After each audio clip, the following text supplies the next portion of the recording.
Hi, I'm Jason O'Neill, and welcome to Hoops Factory.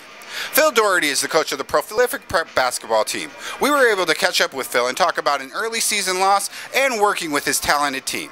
Let's go talk with Phil and see what we can find out. O'Neill here for Hoops Factory TV with Philippe Doherty, the head coach of the prolific prep basketball team. Phil, you actually have some very highly rated players this year, and I know that oftentimes coaches will find that the higher rated players are harder to coach, but then with teams with less talent, you maybe are have a little bit more opportunity to coach the kids up. Do you find it's more rewarding when you do have those kids that maybe are more acceptable to the coaching, or do you just want to win with the best players?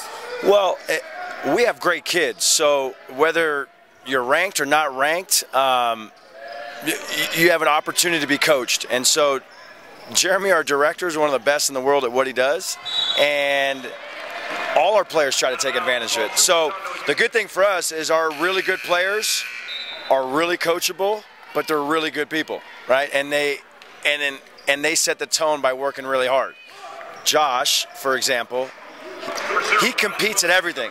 If there was not one person in the gym, he would compete. He'd compete at checkers. He competes in the classroom. He competes on the floor, which also rubs off on others. So, no, we got really good players, but we have really good players that want to be coached. And I already coached in college. I've already played in college. I'm just trying to make them a little bit better, and it's really a simple recipe. So, no, we're appreciative. But we also are selective in the type of people we want in our program, and that comes from Jeremy. The environment has to be right. So, no, our kids are great. They work hard, and they can always get better. Whether you're Josh Jackson or me, we all can get better. So, and we saw just recently in the NBA, the San Antonio Spurs kind of embracing that kind of mentality, and then obviously winning the NBA championship. Do you feel as though that's really what gives you the best opportunity to win basketball games? Well, basketball is a team sport, so what the NBA is going to right now is every single person on the roster has to fit a need for that specific team. And so not everyone can be the same. So in the NBA, you build around your stars, but like the eighth guy is almost important as the third guy because he fills a specific role. And so every person has to fit a specific role for that team, whether it's the Spurs or Prolific Prep Academy. So, and those roles change as teams change. Those roles change as levels change. But every person has a specific role, and it's extremely valuable. So the Spurs have 12 players. Whether they're superstars or not, they fit in different categories to make the team better. And so they go after in free agent and draft a specific player that fits the need they have for that year. Absolutely. Yeah.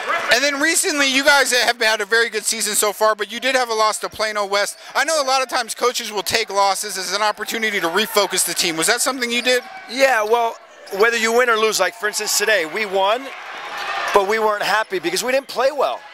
We played well at times, but we didn't play well. So whether we win or lose, you always have a chance to be better. Against Plano, their big player, we had no answer for. And we were 15 of 38 from the free throw line, which cost us in the long run because we lost by 9. So there's things you can control and things you don't control. And yeah, did we learn lessons? Yeah, but you learn lessons. We might have learned just as many lessons today in our win because there's lessons to be had. There's 90 to 180 plays every game, so every play there's an action to learn. So, yeah, we've lost 2 games. We're 14-2, but like I told our kids today at the end of the game, we're not judged by the scoreboard. You're judged by your own expectations. And so some of our guys today didn't feel good after they won because they didn't play well. So we learned a lot today.